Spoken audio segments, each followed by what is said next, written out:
السلام علیکم ورحمۃ اللہ وبرکاتہ۔ سنڈے کمنٹ باکس کے ایک نئے ایپیسوڈ کے ساتھ میں آپ لوگوں کا بھائی اے ایم قاسمی آپ لوگوں کی خدمت میں حاضر ہوں۔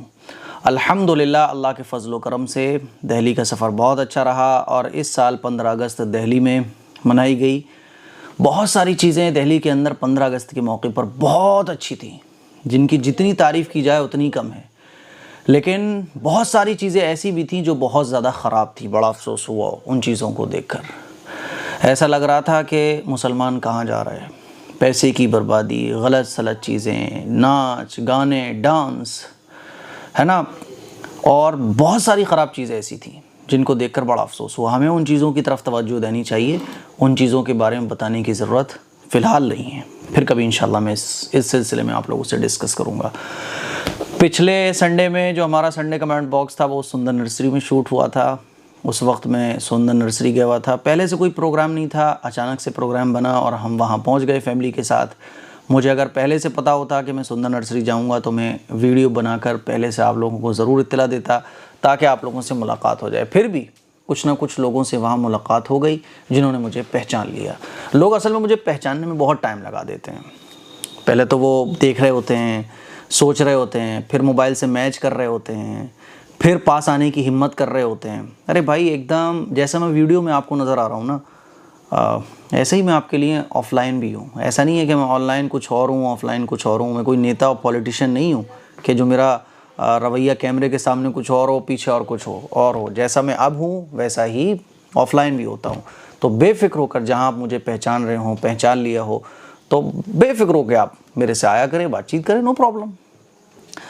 تو میں نے سوچا تھا کہ چلو آپ لوگوں کو سندر نرسری گھما دیتے ہیں، اسی لیے میں نے ہر جگہ ایک سوال کا جواب دیا کہ اس بہانے سنڈے ایپیسوڈ بھی ہو جائے گا اور سندر نرسری کی سیر بھی ہو جائے گی۔ آئیے سوالات کا سلسلہ شروع کرتے ہیں۔ اچھا، کچھ لوگوں نے شکایت کی کہ مفتی صاحب آواز کی پرابلم ہے۔ ہاں، آواز کی پرابلم تو ہوگی کیونکہ میرے پاس مائک نہیں تھا، صرف موبائل تھا، لیکن وہ سوال کے جوابات جو تھے نا اتنے سمجھ میں آ رہے تھے کہ اگر آپ تھوڑا سا مجھ سے محبت رکھتے ہیں، میرے سبسکرائبر ہیں، فالوور ہیں، تو ایزیلی آپ سمجھ سکتے ہیں جواب۔ تو وہ آپ ہی لوگوں کے لیے تھا جو نیو سبسکرائبرز ہیں یا جو مجھے پہلے سے نہیں دیکھ رہے ہیں، ان کے لیے وہ ایپیسوڈ تھا ہی نہیں، اس لیے میں نے بنا دیا کیونکہ مجھے آواز کا کوئی اتنا میٹر نہیں تھا میرے لیے۔ آسما مہتاجی یہ پوچھ رہے ہیں مفتی صاحب میں نے آپ کی ساری ویڈیو دیکھی ہیں اور بہت کچھ سیکھا بھی ہے، اور سنڈے کمنٹ باکس تو 1 سے لے کر 168 تک سنا ہے۔ اوہو، اولڈ از گولڈ ہیں یہ تو۔ سب سے پہلے صبح میں نماز کے بعد چائے ناشتہ بناتے وقت آپ کی ویڈیو سنتی ہوں، جزاکم اللہ واحسن الجزا۔ نمبر 1، میں 5 ٹائم کی نماز میں قضائے عمری نماز پڑھتی ہوں، بٹ میں سنت غیر مؤکدہ یعنی عصر میں اور عشاء میں نہیں پڑھتی ہوں اور نوافل بھی نہیں پڑھتی ہوں، تو کیا میں یہ غلط کر رہی ہوں؟ میرا دل کہتا ہے یہ غلط نہیں ہے۔ دیکھیے، قضا نمازیں پڑھتے وقت آپ سنتیں اور نفلیں کوئٹ کر سکتے ہیں، چھوڑ سکتی ہیں آپ، ٹھیک ہے؟ بس آپ فرض نماز پڑھیں اور وطر پڑھ لیں، بس باقی سنت مؤکدہ، غیر مؤکدہ، نفل، یہ سب آپ چھوڑ دیں، کوئی مسئلہ نہیں ہے۔ نمبر 2، میں دن میں ایک بار پورے دن کی قضاء عمری نماز ایک ساتھ 20 رکعت پڑھتی ہوں، اور ہر نماز میں جیسے فجر کی 2 رکعت فرض قضا ظہر کی نماز کے ساتھ۔ ہاں ٹھیک ہے، کوئی مسئلہ نہیں ہے۔ آپ ایک دن میں اکٹھی ایک دن کی قضا نماز پڑھتی ہو اور ساتھ ساتھ ہر نماز کے ساتھ ایک نماز قضا پڑھتی ہو، تو اس طرح سے بھی پڑھنا ٹھیک ہے۔ اچھا، ظہر کی انہوں نے لکھا ہے کہ سنتیں اور نفل نماز چھوڑ دیتی ہیں، تو قضا نماز کی دیکھیے، جب نماز قضا ہو جاتی ہے نا ہماری، تو پھر نماز جب ہم قضا پڑھیں گے تو صرف فرض پڑھیں گے، سنتیں اور سنت غیر مؤکدہ نفلوں کی قضا نہیں ہوتی ہے، ٹھیک ہے؟ کہکشاں رعین، نام آپ لوگ صحیح لکھا کریں اپنا، یہ پوچھتی ہیں مفتی صاحب میں کیا کروں؟ بیمار پڑوسن کی زیادہ طبیعت خراب ہونے پر میں نے یاسین شریف پڑھ کے انہیں دم کیا، تو ان لوگوں نے مجھ پر کالے جادو کا الزام لگایا، بتائیے میں صبر کروں کہ ان لوگوں کو اپنی صفائی دوں؟ پلیز مجھے ضرور بتائیے۔ دیکھیے، اس سلسلے میں یہ ہے کہ ان لوگوں کو اگر یہ غلط فہمی ہو رہی ہے کہ آپ نے جو سورہ یاسین پڑھ کے دم کیا تھا، ان لوگوں کو یہ لگ رہا ہے کہ آپ نے صاحب جو ہے وہ کالے جادو ان لوگوں پر کیا تھا، تو آپ ان کو بتائیں، آپ ان کو بتائیے کہ ایسا نہیں ہے۔ آپ ان کی غلط فہمی کو دور کرنے کی کوشش کیجیے۔ آپ انہیں بتائیے کہ کالا جادو ایسا نہیں ہوتا کہ کچھ پڑھا اور پڑھ کر اس پر دم کر دیا تو اس پر کالا جادو ہو جائے گا، ایسا نہیں ہوتا۔ کالے جادو کرنے والے الگ لوگ ہوتے ہیں، وہ کمینے قسم کے لوگ ہوتے ہیں، اور ایسا کوئی بھی منتر سنتر نہیں ہے کہ آپ نے پڑھا اور کسی پر پھونک دیا اس پر کالا جادو ہو جائے گا، ایسا نہیں ہوتا۔ کالے جادو کرنے کے لیے بہت ساری چیزوں کی ضرورت پڑتی ہے، اور جو کالے جادو کو کرنا جانتے ہیں وہی کر سکتے ہیں۔ آپ میں سے، مجھ میں سے کوئی نہیں کر سکتا۔ اس میں تو بہت ساری کفری اور شرکیہ چیزیں بولنی پڑتی ہیں، بہت سارے غلط سلط کام کرنا پڑتے ہیں کالے جادو کرنے کے لیے۔ تو آپ نے یوں پھونکا اور کوئی ایسا منتر پڑھ کے دم کر دیا جس سے سامنے والے کے اوپر کالا جادو ہو جائے، ایسا کوئی منتر تنتر نہیں ہے، ٹھیک ہے۔ وہ کالے جادو تو ابھی یہ بہت پرانی چیز ہو گئی، اب تو الا ماشاء اللہ کوئی ایک کا دکا جانتے ہو، ورنہ اب کالے والے جادو کچھ نہیں بچے اب، ٹھیک ہے۔ اب تو لوگوں کو بس پیسہ چاہیے، تو آپ کلیئر کیجیے انہیں، اور لوگوں کو چاہیے کہ اتنی جلدی سے بدگمانی پیدا نہ کریں۔ ایسے تو لوگ پڑھ کے دم کرنا، مریض پر کچھ پڑھ کر دم کرنے میں انہیں ڈر لگے گا۔ اچھا ہم کہیں جا رہے ہوں تو یہ ضرور دیکھ لیں جہاں ہم جا رہے ہیں وہ لوگ دیندار ہیں، ہے نا، وہ لوگ ماشاءاللہ آپ کو سمجھتے ہیں، تو آپ جو بھی پڑھ کے دم کریں، آپ کو لگ رہا ہے کہ اگر آپ پڑھ کے دم کرو گے تو آپ کے اوپر کالے جادو کا آروپ لگ جائے گا، تو ایسی جگہوں سے بچنے کی کوشش کیجئے۔ اور ایسی جگہ جب آپ مریض پر دم کریں تو لوگوں کو بتا دیں کہ بھائی میں سورہ یاسین پڑھ کے دم کر رہا ہوں، آپ سب لوگ بھی میرے ساتھ کچھ پڑھ لو، ٹھیک ہے۔ اور جہاں لوگ سلجھے ہوئے ہیں، پڑھے لکھے لوگ ہیں، تو وہاں تو کوئی مسئلہ ہی نہیں ہے، وہاں تو نو پرابلم، ٹھیک ہے۔ اچھا اس طرح کرنے سے پرابلم وہاں ہو جاتی ہے جہاں لوگ دین سے دور ہوتے ہیں اور غلط چیزوں میں الجھے ہوئے ہوتے ہیں، تو اس طرح سے پرابلم کریٹ ہو جاتی ہے۔ بہرحال آپ ان کو کلیئر کریں، ان کو کلیئر کرنے کی کوشش کریں، ٹھیک ہے۔ صوفیہ جبھی پوچھتی ہیں مفتی صاحب میرا یہ سوال ہے کہ حضرت یوسف علیہ السلام کا واقعہ بیان کریں پلیز پلیز۔ جی انشاءاللہ میں کبھی حضرت یوسف علیہ السلام کا پورا واقعہ آپ لوگوں کو سناؤں گا۔ چاندنی پوچھ رہی ہیں قرآن کی کوئی آیت یا کوئی سورہ یا کوئی اسلامک ایپ موبائل میں ڈاؤن لوڈ کر لینے کے بعد اسے ڈیلیٹ نہیں کرنا چاہیے؟ نہیں، ڈیلیٹ کر سکتے ہیں، کوئی مسئلہ نہیں ہے۔ کوئی بھی ایپ آپ نے ڈاؤن لوڈ کیا، کوئی بھی صورت آپ نے ڈاؤن لوڈ کی، اب آپ اسے ڈیلیٹ کریں تو ڈیلیٹ کر سکتے ہیں۔ راشد علی کہتے ہیں پٹیالی سے مفتی صاحب بجلی چوری کر کے سامان بنانا اور مارکیٹ میں بیچنا تو وہ روپیہ کیسا ہوگا پلیز بتائیے۔ میرا نام عبیس علی صدیقی ہے، ڈسٹرکٹ کاس گنج پٹیالی سے ہوں، پلیز میرا نام کے معنی بتائیں۔ دیکھیے بجلی چوری کر کے سامان بنانا، سامان کیسا بنایا جا رہا ہے؟ جائز چیزوں کا سامان بنایا جا رہا ہے تو وہ کمائی جائز کہلائے گی۔ بجلی چوری کرنے کا گناہ الگ ہوگا۔ بجلی چوری کر کے کوئی سامان بنانے سے وہ سامان حرام نہیں ہوگا۔ کوئی بھی سامان حرام تب ہوتا ہے جب وہ سامان حرام چیز کا ہو، یعنی اس میں کوئی حرام چیز پیک کی جائے گی یا وہ کوئی حرام چیز سے بنایا جا رہا ہے، تو چوری کی بجلی ہے، باقی سب چیزیں جائز ہیں، تو صرف چوری کی بجلی کا گناہ ہوگا، باقی ساری چیزیں جائز ہیں تو وہ جائز رہیں گی۔ باقی ساری چیزیں ناجائز تب ہوں گی جب وہ ناجائز کام کے لیے استعمال کرنے کے لیے بنائی جا رہی ہوں یا وہ ناجائز چیز ہی ہو، ٹھیک ہے نا۔ تو مجھے امید ہے آپ کو آپ کا جواب مل گیا ہوگا۔ پپو خان پوچھتے ہیں مفتی صاحب کیا لیڈیز مزار پر جا سکتی ہیں؟ میں اجمیر شریف جانا چاہتی ہوں، کیا میں جا سکتی ہوں؟ کیوں جانا چاہتی ہیں آپ اس لیے جانا چاہتی ہیں کہ آپ کو ان بزرگ سے محبت ہے، ان بزرگ کے مزار پر جا کے آپ ایصال ثواب کرنا چاہتی ہیں، تو نو پرابلم، آپ جا سکتی ہیں گھر میں کسی محرم کے ساتھ۔ اور اگر آپ اس نیت کے ساتھ جانا چاہتی ہیں کہ وہاں جا کر دعائیں قبول ہو جائیں گی، وہاں جا کر آپ کے کام بن جائیں گے، تو پھر یہ غلط ہے، کیونکہ کام بنانے والا اللہ ہے، ٹھیک ہے۔ تو آپ پہلے اپنی انٹینشن ظاہر کیجئے، آپ کیوں جانا چاہتی ہیں، ورنہ تو آپ آج کل دیکھیے کہ مزارات پر کیا کچھ نہیں ہوتا، لیکن پھر بھی من ہے جانے کا، ویسے ہی گھومنے کے لیے یا ویسے ہی ایصال ثواب کے لیے، ویسے ہی بڑے اللہ والے ہیں تو ان کی مزارات پر حاضری دینے کے لیے نو پرابلم، گھر کے محرم کے ساتھ جا سکتی ہیں۔ لیکن جو غلط کام ہیں مزارات پر جو ہوتے ہیں ان سے بچنے کی کوشش کیجئے، کوشش نہیں بلکہ ان کاموں سے بچنا ہے۔ مفتی صاحب اگر کوئی یہ دعا مانگے کہ اللہ میری زندگی کو جنت بنا دے، یہ جانتے ہوئے بھی کہ پریشانیوں پر اللہ اجر دیتا ہے، مانگنا کیسا ہے؟ جی بالکل مانگ سکتے ہیں، اے اللہ اب ہم ان پریشانیوں کو فیس نہیں کر سکتے، اللہ تو ہماری زندگی کو جنت بنا دے، سکون کی زندگی ہم جینا چاہتے ہیں، نو پرابلم، اللہ سے آپ مانگ سکتے ہو، بالکل مانگ سکتے ہو، اس میں کوئی پرابلم کی بات نہیں۔ مفتی صاحب نبی کے 99 نام پڑھنا کیسا ہے؟ پنج سورے میں اس کی بہت فضیلت لکھی ہوئی ہے۔ پنج سورے میں کیا اس کی فضیلت لکھی ہوئی ہے مجھے نہیں معلوم، پنج سورے میں بہت ساری باتیں ایسے لکھی ہوئی ہیں جن کا قرآن و حدیث میں کوئی تذکرہ نہیں ہے، لیکن بہرحال اللہ کے اور رسول کے 99 نام پڑھنے کا ثواب ہے، تو آپ پڑھ سکتی ہیں۔ سلمان لائیو: بھائی جان میں آپ کی ساری کلپ دیکھتی ہوں اور دیکھ کر مجھے ہر علم ملتا ہے، اور اب تو میں ماشاءاللہ قرآن بھی سیکھنے لگی ہوں۔ بھائی ماشاءاللہ بہت خوب، اللہ آپ کو خوب علم سے نوازے، جتنا کہ مجھے پہلے نہیں آتا تھا، اور آپ کا بہت بہت شکریہ، اللہ آپ کی عمر میں برکت عطا کرے، آمین۔ 3 سوال ہیں۔ پہلا سوال ہے، کچھ لوگ کہتے ہیں کہ کانچ کی چوڑی میں نماز ہوتی ہے اور آرٹیفیشل میں نہیں ہوتی، سچائی کیا ہے پلیز آپ بتائیے، اور میں کانچ کی چوڑی مجھے پسند نہیں ہے، تو پلیز میرا سوال شامل کریں۔ آرٹیفیشل بینگلز بھی خواتین اپنے ہاتھوں میں پہن سکتی ہیں، نماز ہو جائے گی، ٹھیک ہے۔ لوگ کیا کہتے ہیں، لوگوں کا کام ہے کہنا، لوگوں کی باتوں کو آپ فوکس نہ کیا کریں۔ کبھی بھی کوئی چیز ایسی لگ رہی ہے جس میں آپ کو ڈاؤٹ لگ رہا ہے، شک لگ رہا ہے، یا لوگوں نے کچھ کہہ دیا، اب آپ کے دل میں ایک شک پیدا ہو گیا، تو ہم کس لیے بیٹھے ہیں یہاں پر، آپ ہم سے معلوم کیجئے۔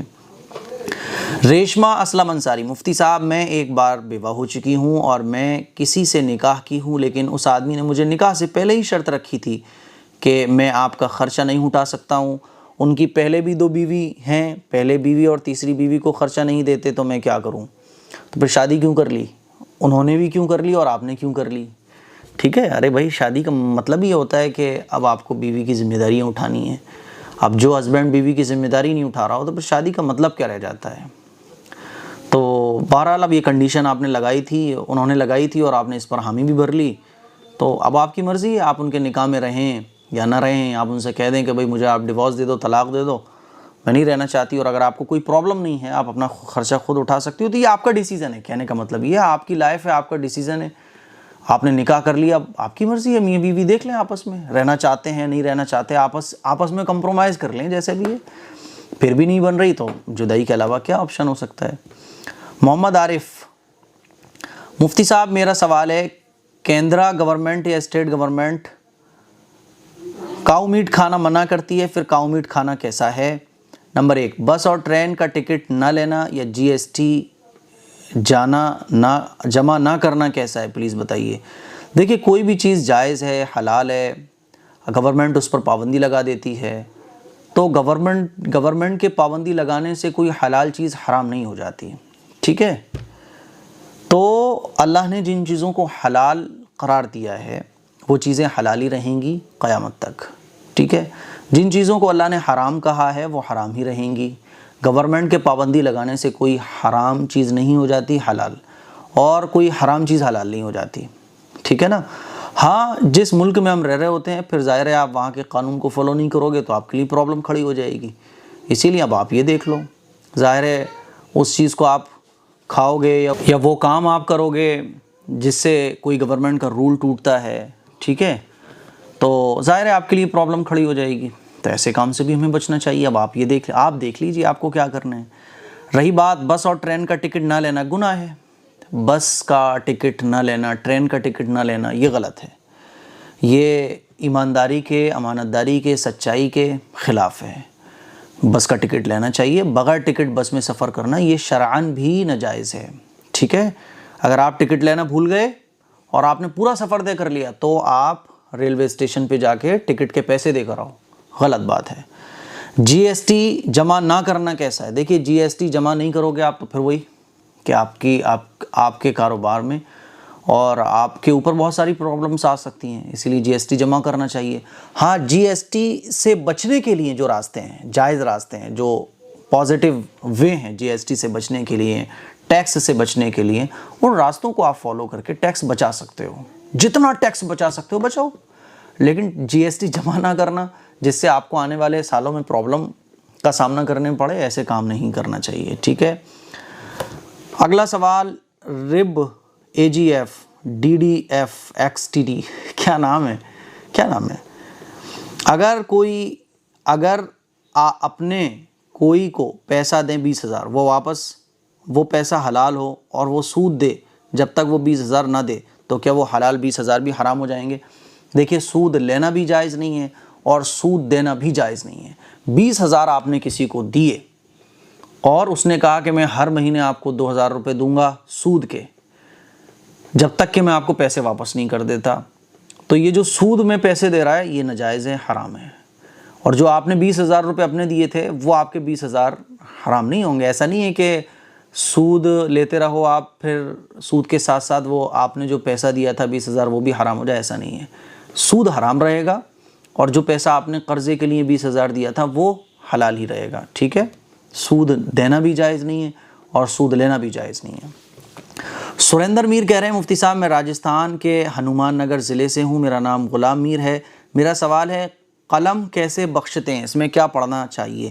قلم کیسے بخشتے ہیں، میں سمجھا نہیں، قلم کیسے بخشتے ہیں مطلب یہ ہے کہ جو اسٹوڈنٹس ایگزام دینے جاتے ہیں تو وہ قلم پڑھا جاتا ہے، تو یہ تو خواہ مخواہ کی چوچلے بازی ہیں۔ اللہ کا نام لو، 2 رکعت نماز صلاۃ الحاجت کی پڑھو، محنت کرو ایگزام کے لیے اور ایگزام دینے جاؤ۔ محنت آپ کچھ کر نہیں رہے، قلم بخشوا رہے ہو، قلم پڑھوا رہے ہو، کچھ نہیں ہونے کا، اس سے کچھ نہیں ہونے کا۔ ایسا تو نہیں ہے کہ آپ ایگزام ہال میں پہنچے اور وہ آپ دم کرا ہوا مولانا صاحب سے قلم لے کر آئے تھے، وہ قلم اپنے آپ چلنا شروع ہو جائے گا، ایسا نہیں ہوتا ہے۔ محنت کے بعد اللہ سے دعا، ٹھیک ہے؟ انجم وحید اگلا سوال پوچھتی ہیں، قاسمی جی کیا کوئی عورت نبی یا رسول ہوئی ہے یا ہو سکتی ہے؟ کھل کر بتا دیں۔ کھل کر کیسے بتاؤں؟ ایسے بتاؤں؟ ارے میری بہن دیکھیے، ہو سکتا ہے آپ کے مائنڈ میں یہ ہو کہ اللہ نے عورت کو نبی اور رسول کیوں نہیں بنایا۔ تو سب سے پہلے تو آپ یہ سمجھیں کہ نبی اور رسول ہونا یہ بہت بڑی ذمہ داری ہے، بہت بڑی ذمہ داری ہے، بہت مشکل کام ہے۔ نبی اور رسول کے اوپر جو ذمہ داریاں ہوتی ہیں نا وہ ہر آدمی نہیں اٹھا سکتا، بہت بڑی ذمہ داری ہوتی ہے، بہت مشکل بھری ذمہ داری ہوتی ہے، بہت ہی زیادہ مشکل کام ہوتا ہے۔ لوگ پتھر مارتے ہیں، تھوکتے ہیں، گالیاں دیتے ہیں، برا کہتے ہیں، بعض لوگ جان لینے پر اتارو ہو جاتے ہیں۔ کتنے نبی اور رسول کو قتل کیا گیا۔ اسی لیے اللہ تعالیٰ نے نبی اور رسول کی جو ذمہ داری ہے وہ اپنے چنندہ بندوں کو دی، عورتوں کو نہیں دی، کیونکہ اللہ تعالیٰ نے عورتوں کو نازک بنایا ہے۔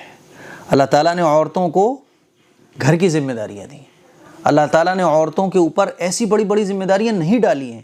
اگر آپ ابھی بھی دیکھ لو نا تو عورتوں کے اوپر اللہ تعالیٰ نے بھاری ذمہ داریاں نہیں رکھی ہیں۔ عورتوں کو اللہ تعالیٰ نے نازک بنایا ہے، اللہ تعالیٰ نے عورتوں کو خوبصورت بنایا ہے، اللہ تعالیٰ نے عورتوں کو پھول جیسا بنایا ہے کہ بس آپ گھر میں رہو، مہکتی رہو، بس آپ کا کام ہے مہکنا۔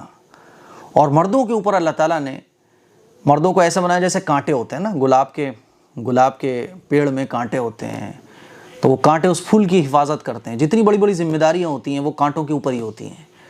تو نبی اور رسول پر بڑی بڑی ذمہ داریاں اللہ تعالیٰ نے رکھی ہیں، اور اس کے لیے اللہ تعالیٰ نے اپنے چنے ہوئے بندوں کو پیغمبر اور رسول بنایا، عورتوں کو نہیں بنایا، جس کی وجہ یہ ہے کہ اللہ تعالیٰ نے عورتوں کو بالکل ٹینشن فری رکھا ہے، بالکل ٹینشن فری۔ کمانا کس کو ہے؟ مرد کو کمانا ہے۔ خرچہ کس کو اٹھانا ہے؟ مرد کو اٹھانا ہے۔ گھر کی ذمہ داریاں کس کو اٹھانی ہے؟ مرد کو اٹھانی ہے۔ عورت کی دیکھ ریکھ کون کرے گا؟ مرد کرے گا۔ عورت کیا کرے گی؟ عورت گھر پہ آرام کرے گی، گھر کی ذمہ داریوں کو نبھائے گی۔ کس سے پیسہ لینا ہے، کس کو دینا ہے، کاروبار کیسے چلانا ہے، مرد کرو۔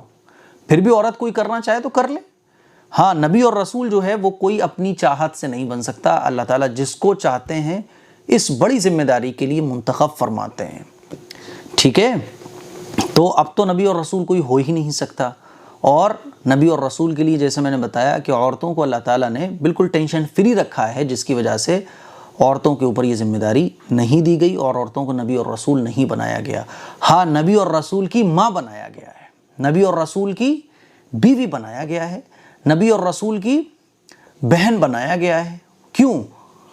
تاکہ جو گھر کی ذمہ داریاں ہیں نبی اور رسول کے لیے جو کر سکتے ہوں گھر میں رہ کر، وہ خواتین کریں۔ تو اس میں کوئی بعض لوگ جو ہے نا وہ بڑا اعتراض کرتے ہیں، تو اعتراض کرنے کی اس میں کوئی بات ہی نہیں ہے، بلکہ تو اچھی بات ہے۔ نیہا نظامی اگلا سوال پوچھتی ہیں، ارے مفتی صاحب سندن نرسری میں گھوم رہے ہیں، ہمیں پتہ ہوتا ضرور آتے۔ ہاں، مجھے بھی اگر پہلے سے پتہ ہوتا کہ میں سندن نرسری جا رہا ہوں تو میں آپ لوگوں کو ضرور بتاتا۔ فریدہ چودھری کہہ رہی ہیں آپ دہلی آئے ہوئے تھے، ہمارے گھر بھی آ جاتے، اگلی بار انشاءاللہ جب آئیں گے تو آپ لوگوں کے یہاں بھی آئیں گے۔ آپ لوگوں کا کانٹیکٹ نمبر ہی نہیں ہے، میں نے کتنی بار بولا ہے کہ askmqasmi@gmail.com پر آپ لوگ اپنا نمبر، اپنا ایڈریس بھیجیے۔ ارشو خان، مفتی صاحب مجھے ہر وقت لگتا ہے میں مر جاؤں گا، میں سچ میں مر جاؤں گا یا کوئی بیماری ہے، پلیز ضرور بتائیے، میں بہت پریشان ہوں۔ دیکھو ایسا ہوتا ہے، یہ بیماری ہوتی ہے، بی پی لو ہوتا ہے، بعض دفعہ بی پی ہائی ہوتا ہے، یا کوئی اور پرابلم ہوتی ہے باڈی میں، تو ایسا لگتا ہے گھبراہٹ ہوتی ہے اور ایسا لگتا ہے کہ میں مر جاؤں گا۔ اسی لیے آپ ڈاکٹر سے دوا لے کر آئیے، ٹھیک ہے؟ ڈاکٹر سے دوا لے کر آئیے اور زمزم کا پانی پئیں آپ، زمزم پیجیے صبح شام، انشاءاللہ آرام ملے گا۔